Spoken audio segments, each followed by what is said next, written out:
Welcome to the MoChill Zone. Tonight, we have another great show for you. Tonight, Mott's and Chili once again hand over the reins to JP and finish their interview with Sacramento hip-hop artist I-Night.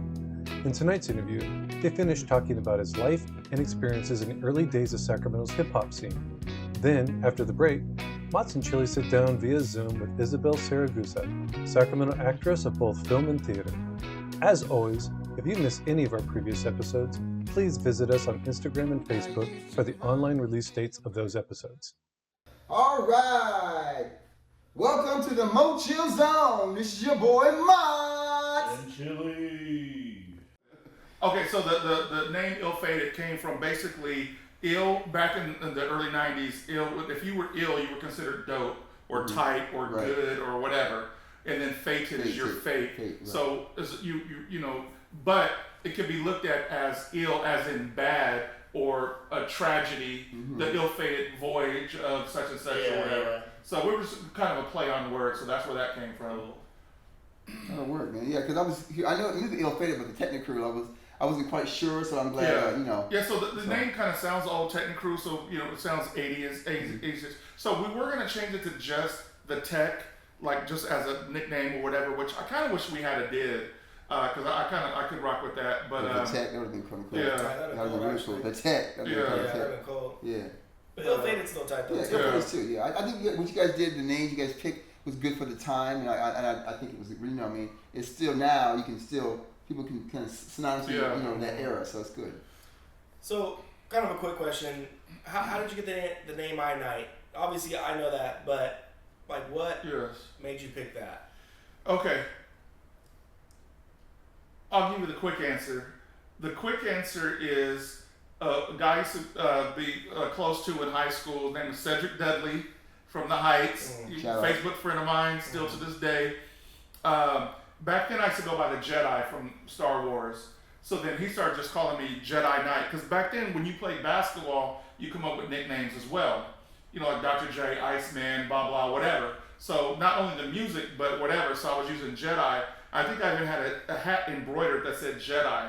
So he started just cutting that off and just saying I-Night. I-Night, what's up I-Night? Instead of Jedi, so it just stuck. So I was like, okay, that's different. Because I had met a couple other Jedis. So I was like, no, okay, I'm just going to use I-Night. Now, okay, that's the real story. The story sometimes I'll throw out there is, we grew up on I Street out in Rio Linda. Okay, and then the mascot for Rio Linda High School is the Knights. So I-Night. See what I'm saying? That's the real story right there. The I-Night. There's another one I can't think of what it is, but you know, but that's basically just abbreviated from Jedi Knight. Sort of comes from. And then nobody else, because back then everybody was Fresh Kid this and Mixed Master this and you know MC this and that or whatever. So I want to be different. Yeah. So I want to be keep it different. So I-Night was definitely different. So I just ran with it. True or false? You wanted my name to be Knight instead of John Jr. He's got jokes. Are you done? No. This is an actual question. You asked the question, man. According to my mom, you wanted it to be Knight. Put some respect on my name. All three of y'all. I might have joked about it, but no, I didn't want that. So she took that and ran with that. Hey, shout out my mom too. Mom, I love you. Yeah, shout out Jeanette. But she does run with a lot of stories. Let's just be honest. Ooh-wee. Oh, well, she'll be on next week. Baby Mama Drama. Hey, shout out my mom. Yeah. Shout out my mom. Yes. Hey, I already know how I feel about your mom, so you know. Yeah, definitely. That's my sis. Yeah. So speaking of I-Night, there's a song that I listen to every now and then, and I listened to it the other day. Nothing to Lose. Mm-hmm. Ooh, yeah. What about that song? That was like your debut song, right? Yes. Shout out Balance Records, by the way. Shout out Ice Cube. That was the sound you were going for in that song. Who wrote your rap, by the way? I can't remember. No, I mean, I can't remember if that was Ice Cube, but I did have a ghostwriter, which was the COW. No, I wasn't going there. Yeah. Oh, I didn't even know that. I was just Cowboy wrote it, so he's my ghostwriter. I never claimed to be, you know, whatever, especially writing or whatever. Was it Cube. See, the thing is, Cube wasn't the only one back then that kind of had that style. Okay. You got to remember, he got it from someone. Okay. So it's kind of a few people kind of had that style. Okay. It was a West Coast style now. Okay. So it was there was a couple rappers from Oakland that kind of had that style, and then there's some rappers from LA. Do you remember a group called 415? It was Richie Rich and what's the other dude? Yeah, I know you're talking about it was I can't think of his name either. I know exactly. Now you. I'm sorry. My bad. I'm sorry. Yeah. My bad. Okay. Whoa. Come on. Yeah, it was Richie Rich. You guys know Richie Rich nowadays. Of course. You know. Sure. And then there was D-Lo. That's right. So even though they were from Oakland, D-Lo kind of had that style, that kind of, you know. And then there was some other rappers in LA that kind of had that style. And in Sacramento and LA, the cultures are similar, you know, especially rap-wise. And so that's kind of how that, you know, we kind of had that LA sound more so than, like, say, Rappin' Forte or, you know, some of the big Oakland rappers, or even Too Short, you know. Yeah. So that song, Nothing to Lose, was that your idea, or was that like, Cal, hey, we want you to be known as not just the producer, kind of like they did with Dre, right? Dre later.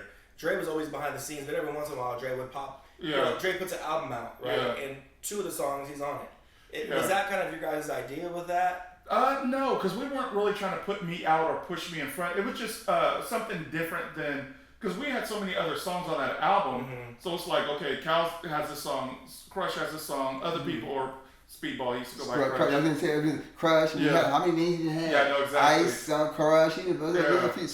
I'm sorry. Sir Flirt, Crush. Shout out GHG. Yep.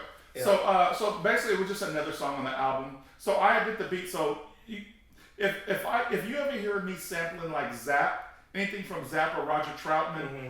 I mean, to this day, you'll still hear me sample from that. Matter of fact, you will. Mm-hmm. So, but my whole point was back then, you know, then I came up with Cal. Said one good thing about working with like Speedball and Cal is I can just give them a subject and they could write about it. Mm-hmm. It was that easy for me, because like as a producer, I was I try to brainstorm like what I want the album to be about. Mm-hmm. So Danger Island, so it's going to be some dark type stuff or whatever. So I'll give them a title and they just run with it. Mm-hmm. And it came out just perfect. So same thing with Nothing to Lose.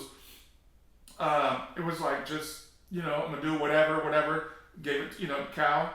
He wrote it. Yeah, no, that's how rapped it. And then, you know, I learned to rap or whatever. And then, you know, I don't use ghostwriters anymore. Just FYI. I just want to throw that out there. Yeah. But back then I definitely did, because I couldn't rap a lick. You know what I mean? I didn't even know, honestly, I did not even know that he wrote that for you. Yeah, so he did. I didn't even know that. So. Yeah, he wrote that, and he wrote my part on Inner 916.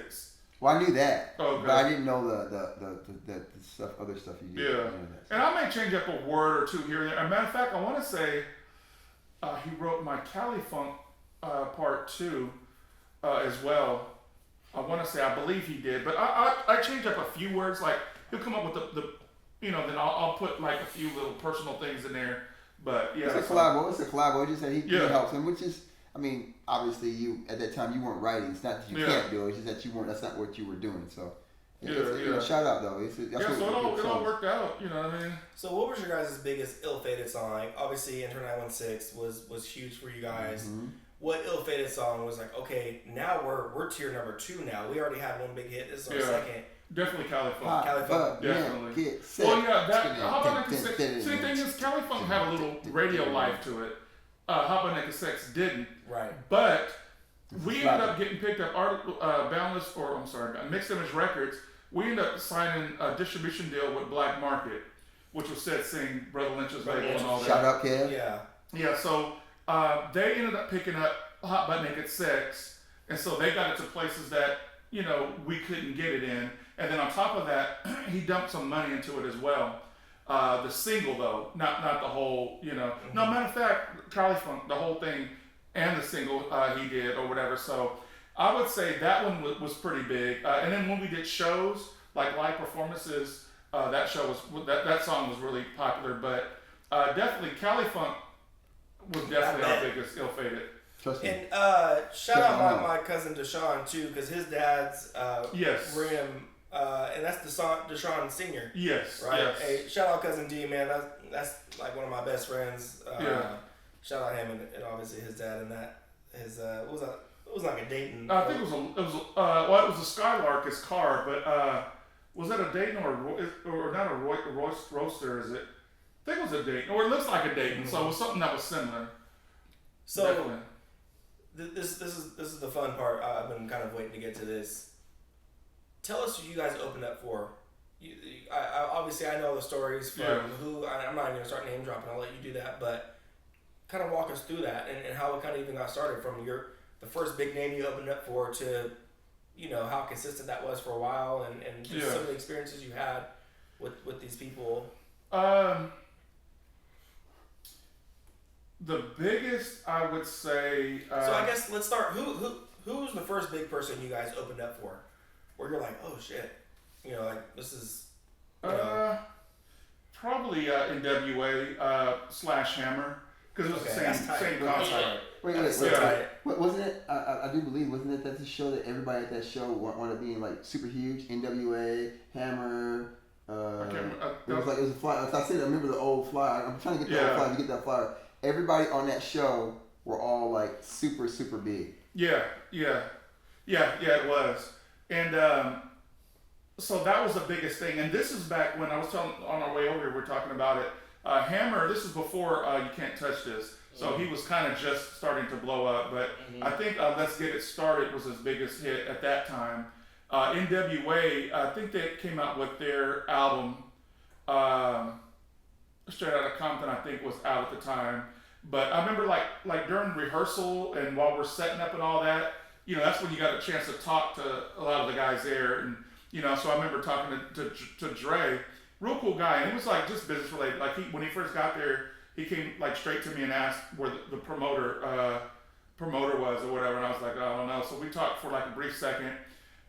Then I talked to him again backstage. And then later, after we had did our thing and he had did his, we were out in the audience just watching. Hammer was the main headline at that time. And so I remember talking to him and just asking him just, GP questions and, what are you guys on tour now? Where are you headed? Blah, blah, whatever. He ended up giving me his address because I wanted to shop our music to him. Oh, wow. So he was asking me, is it funky and all that? I was like, yeah. So he gave me the address somewhere down in LA. It might have been a P.O. box, I'm not sure. But I sent some of our stuff down there and never heard back. But I mean, that's okay. I mean, that should be, So you mean to tell me that I could be sitting somewhere fat in Calabasas right now? Yep. But not. Yep. But he dropped the ball, not me. You know what I mean? Man, let's jump him. Yeah. I know. and your dad was an accomplished scratcher. He was like won contests for scratching and mixing back in the day, like that. I forgot about that Hip Hop 90. Yeah, Hip Hop 90. He won, and back in the day, I remember like Rodney and Joe Cooley at the second level, and your dad was there. Yeah, so we hung out with them too, and did like a turntable duet or duo or whatever with Joe Cooley. During like rehearsals, during like sound check, and so nobody was there but just the people that were doing the concert. So that was like a highlight because that's one of my favorite DJs of all time. But going back to like the Dr. Dre thing, things were cool, this and that. And then we ended up meeting. We went down to LA back when Ice Cube was with Street Knowledge Records when he had left NWA, and we went into their office. And we left our demo and stuff there. One of the highlights of to me, as far as our career, is we actually got a call back from Street Knowledge Records saying that they liked our stuff. Cube didn't call, but it's a dude named Brother Muhammad, because that's back when he was kind of doing the whole Islam, Nation of Islam thing. So some dude is Brother Muhammad, something Muhammad, but he called and left a message, and he was playing Cali Funk in the background. And he said, hey, just letting you know, this is, brother so whatever, we like your stuff, you guys, just keep it going, keep it to whatever. He said, I don't think there's anything we can do with it right now because of what we were talking about. We weren't, because they were doing the whole Muslim stuff and we were kind of doing the California party stuff. But he said, hey, Ice Cube was due to do a show at Arco Arena, and then he said, I can get you, if you guys want tickets, whatever, just let me know, this, that, or whatever, but just want to, at least reach out to you guys. So I was like, that made me feel good. I was like, okay, cool, at least, getting some recognition, in the industry and stuff like that. So you mean to tell me, once again, I could be sitting right now, fat in Calabasas, Go talk to Q, O'Shea Jackson. You know what I mean? Shout So, out to O'Shea. in the stories that I've heard, Montel Jordan. I wanted to get to that because obviously now your grandkids, we've heard the story about you and Montel, or just you guys opening up for him. Yeah. So now they, you know. Yeah, that was the most true opening up because there was only 2 groups that performed at that show. This was in Bakersfield. That was us and Montel Jordan. Nice. And so we did an in-store at a mall. They have a mall down there like Arden Mall if you're in Sacramento, or the Roseville Galleria. And Montel Jordan was going to be there. This is right after This Is How We Do It got released, so it was real popular. That line, no kidding, like Cal was telling us the other day, that line was just littered with people all the way down to the end of the mall, and then all the way like wrapped around just to see him. But by seeing him, and we were all in one store. So, you know, the mall stores are small, they're not real big. So we had a table set up with our pictures, this and that, and some tapes or whatever, flyers, and then he had his. So people would come and see him, and then he was directing people over to us. Right. He was like, yeah, go check them out over there. So he was like real cool. That's just cool. Like, you know what I mean? So I always got love for him for that, you know what I mean? And, you know, obviously little groupies and stuff, and he's like, yeah, go check them, you know, and after this, you know, go check them out. You know, sometimes he would say to go check us out before they got an autograph from him. So real cool dude would take pictures with him. You know, real cool dude, real down to earth. You know what I mean?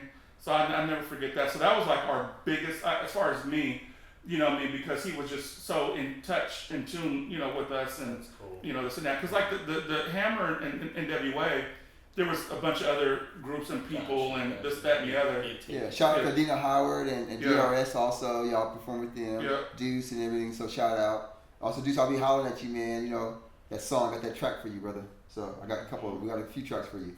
So. Should we plug that thing in, or you think it'll last? It'll last for a couple more minutes, but we probably should. Yeah, you know, we have a few more questions. Yeah, go ahead, a few more questions, then we can always continue it, and we can have a part, and then we can come back and do another one. We'll do his later life, and then okay. I just have like a couple more. I don't know if that's gonna die or not. You're good, yeah. Should be alright in a couple minutes. Michael said, "You ain't gotta leave, but y'all." No, you gotta hear. Y'all good. Okay. Yes. So I've heard the name Ice-T, and there's obviously an experience with that. Yes. Do you mind sharing that with us too? Yes, definitely have an experience with Ice-T. Well, his people. So going back to Daryl Dennis, Master of the Mix, he hooked us up with because people up and down the state used to book him and them. So he would give me his contacts. So a guy out of Santa Barbara named Frank Ramirez, DDZ, he's tied into all the LA, you know, all the big LA groups would come up. So he was the man in Santa Barbara, so put it that way.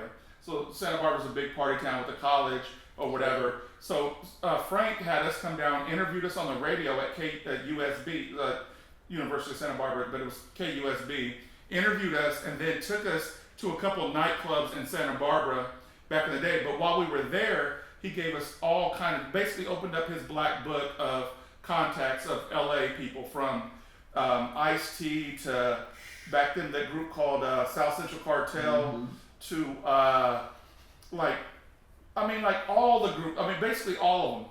You know what I mean? Now, we called some of them and they didn't answer or didn't call us back, but some of them did. So there was producers, Ice-T's, some of his producers, because Ice-T lived in Hollywood Hills.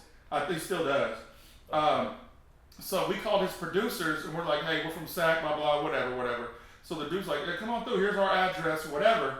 So as we're driving up there, Cowboy, being from LA, said, I bet this is Ice-T's house. Because I know Ice-T lives in Hollywood Hills. So we're driving up and it's like a steep, you know, thing going up or whatever. Sure enough, it was Ice-T's house. So he wasn't there. He was off doing some TV stuff like in Australia. Nice. Yeah, so he ended up not being there, but his producers were there. And so we went around the back. So we didn't go through the front of the house. Around the back is where the studio, he has a studio, like a full-fledged studio in the back. Yeah. So you go in there, he has a shark tank. So the fish tank is a shark swimming around in there.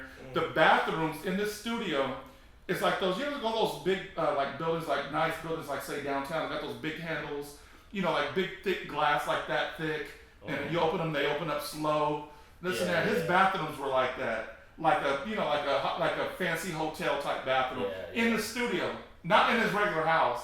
And then on top of that, his house is like layered. So he had a swimming pool that was built on the side of a cliff. So you walk down these steps, and then here's a pool. So when you're in your pool, you look out over the other side of the pool, and it drops down like 300 feet. Yeah, and then you can oversee LA. Wow. Just, you know what I mean? So it was like, man, this is tight. So we stayed there for the longest. But I remember while we were there, Eazy-E was still alive then. He had just started a radio show on, I forget what station, might have been K-Day, I'm not sure. But the engineers in the studio said that his show was not going to last very long. And we were like, why? And he's like, well, we can't really say nothing, but it's probably going to be going off the air, pretty soon, his show at least. Probably 2 weeks later, came out that Eazy had AIDS. Dang. So this was right around that time, but not everybody knew. Yeah. But I was like, dang, you know what I mean? So it's a trip, you know what I mean? So those are the good old days, you know what I mean? So I've heard you talk about Coolio before. Yes. R.I.P. Coolio. You told me he was a very cool brother. Yeah. And was a fan of you, or you guys. Tag team. Well, I wouldn't say he was a fan, but he was cool. Or okay. Yeah. However you want to word that. Tag team. You just because DC, the Brain Supreme from Tag Team used to live in Sacramento. He used to go to Sac State. So I met him through MoChill, or through because he used to take music up to KYDS as well at the school. So that's how I met him. I knew him over the years. He used to go to Cocoa Palms all the time. Over there off of Arden or whatever. This is before they made the song Whoop There It Is. Wow. So he went back, because there was two of them. The other dude was in Colorado, I think. But after, because DC has always been talented. Like the stuff he took up there was tight. Matter of fact, I was in a battle of DJ. It was DC, MoChill, me, and a dude named DJ Destroyer. It was at Gady Junior High in the South area. I remember that. That's tight. Yeah. That's so. tight. Anyways, but yeah, cool. Every time I see him, hi Nike, what's up? He said, you remember people used to have that Gumby hairdo? Yeah. Back in the day, he used to have that. He used to house party face. Yes.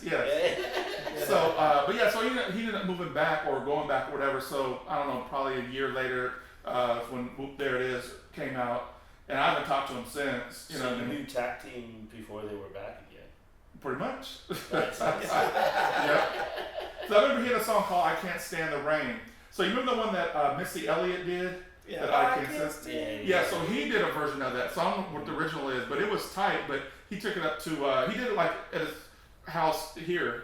While he was here, took it up to Mix and Mix played it. But it was tight. I remember that before like Missy came out with hers or whatever. So I think his version came out way before she came out. Yeah. She wasn't even out there. Oh yeah. One of the last things I want to talk about, and I know that all of our Northern Cali fans here are gonna love this, and me being a fan of this person, and hearing that you had an encounter with him and could have potentially produced for him one day, it's like, man, this is great. Yeah. I know where the great Mr. Thizzo Washington himself, Mac Dre, Mr. Furrow. Yeah, so we first met Mac Dre in '89. So when we first put out I'm Not a Thug, we went down to San Francisco. There was a record store that was real popular. It was real small, a hole in the wall, but it was known as the underground place to go. Okay. It's called, what's that guy's name? It was a white dude. I can't think of it. I'll think of it in a minute. But it was in Frisco. So we're there, and then you have to go up these stairs to get to it. It's a real small place. Kind of like 12 Wax. Probably about the size of 12 Wax. Maybe a little bit smaller.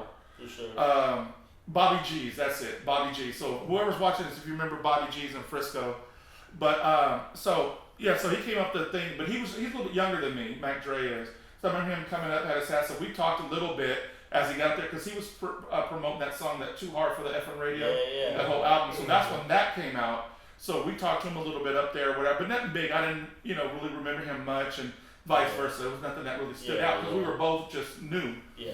So fast forward 30 years or whatever, when he moved to Sacramento, again going back to MoChill having a record store over on Fulton, he used to live down the street from there. So I'm in there one time talking to Big Ray O'Bannon, shout out Ray.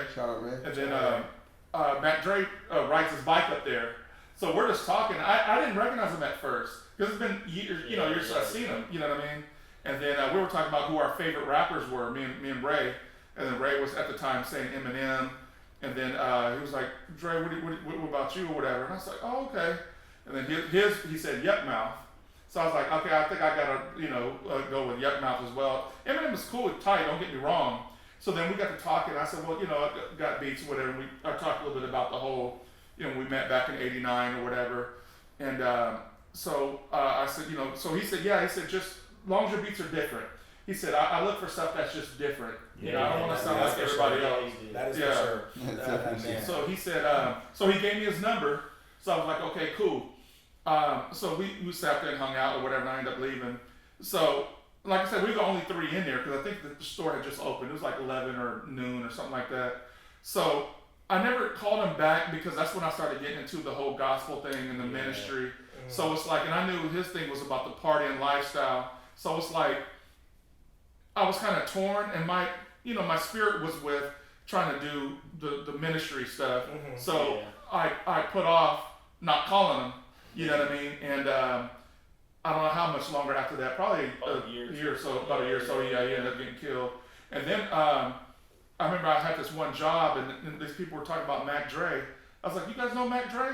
It's like, oh yeah, whatever. And I was like, he was out back when we was in '89, and these were like young, like maybe like your age or whatever. So I didn't know he had made this big resurgence or whatever, or whatever. So I'm like, okay. So now I kind of regret not calling him, but it was meant to be. You know what I mean? So, but I want to say this last thing too, real quick though. But yeah, cool. That was cool. He came up here to do a show, and we hung out with him. The show ended up not going on because of some Sacramento nonsense, of course. But we hung out with him, and he was in a limo, and he was by himself, and he would drink like I don't know if it was like just a bottle, like a pint of Hennessy or whatever, but just like it was water. But real cool dude.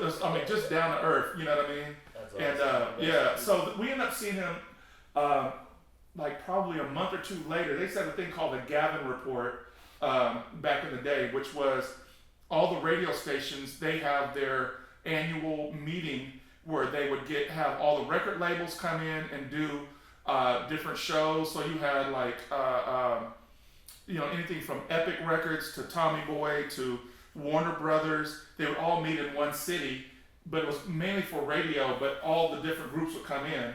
So they do it at different cities, so it could be in Atlanta, LA, whatever.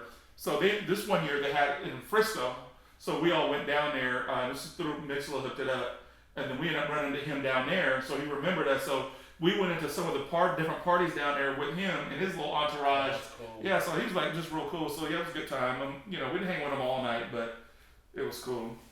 And the last thing I'm gonna say too, back because this is during the Technicrew days, that I was in another ballad DJ at the Crest Theater downtown Sacramento, and I won. The first prize was to host a hip hop video show. So the very first hip hop video show in Sacramento was called Hip Hop 90, and I was the co-host. So that was Morris B, which he's on the radio now. Now he's go by Morris Knight. I can't think of the radio station he's on in the Bay. Forgive me, but shout out Morris Knight. He'll probably be watching this. iHeartRadio.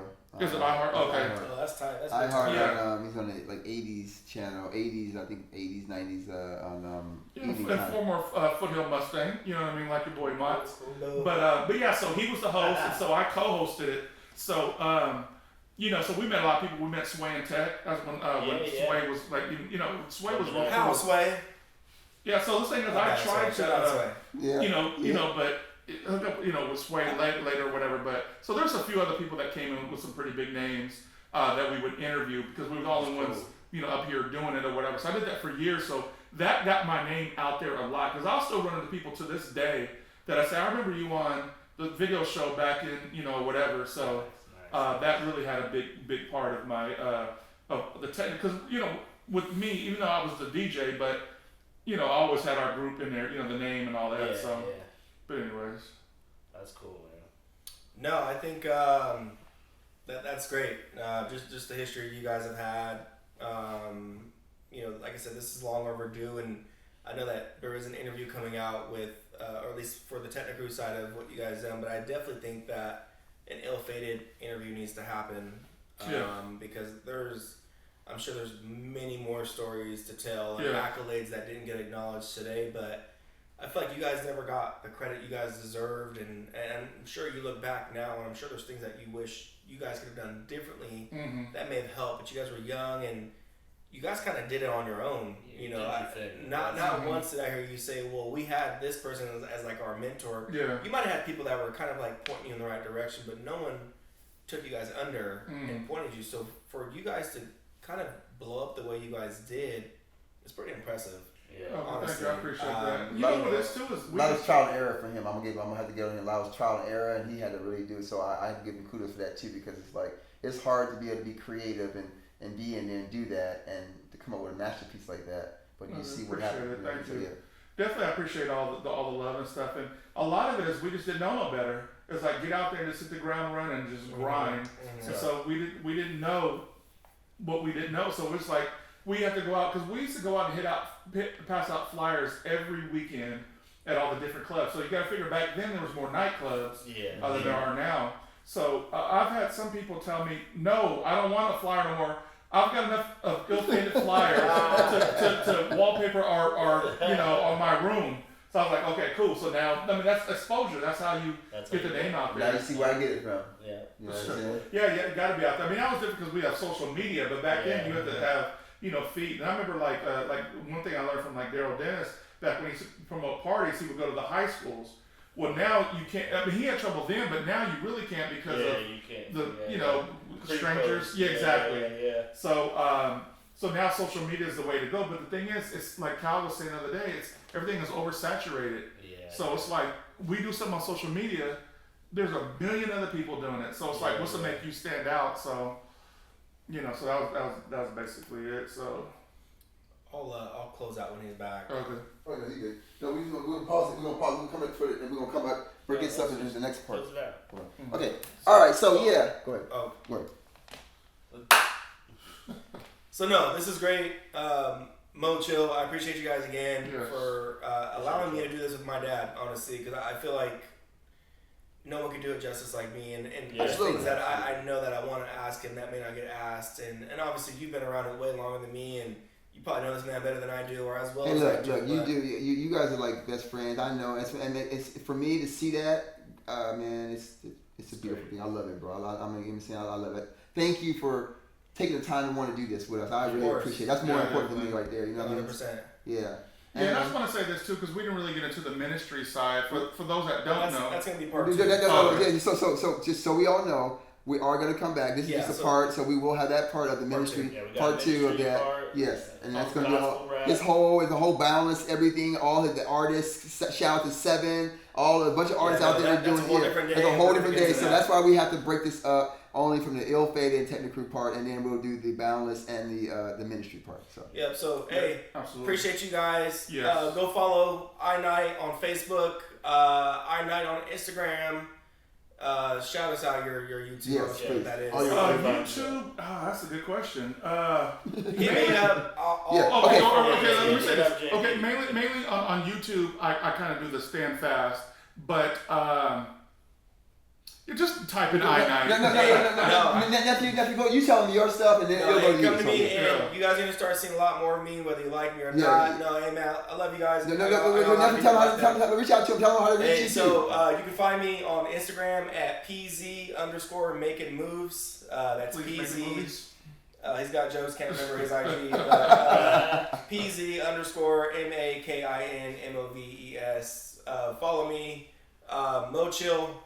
Follow them on. Yes, everything will be on our website too, but I want to make sure they get their shine also, so you all know that. Please like, subscribe. Please like, subscribe. Subscribe. Yes. Tell a friend. Tell a friend. Yeah. Help us help you, man. We're obviously trying to start this off and get this off the ground. And let me say this real quick. I'm sorry to cut you off. I just want to make sure I get it in. Thank you guys, Michael, JP. Thank you guys for one, having me and having this or whatever. I really do appreciate it. It really does mean a lot. You know what I mean? Because, Sacramento's kind of like a cutthroat town, and you heard this, even rock groups where nobody supports each other. You know what I mean? So to get support, even though, whatever. So I'm truly grateful. So thank you, brothers. Thanks. Yeah, definitely. It's not the only time, man. You can come back anytime. Well, JP will be here every week. So y'all, whether y'all like it or not, he's got a segment every week. So that's just the way it works. So Y'all give me yourself. Thank you guys, man. All right, now, God bless. Hey, y'all. We're out of here. You've reached the MoChill zone, baby. Stay tuned for the second half of the MoChill Zone with Isabel Saragusa.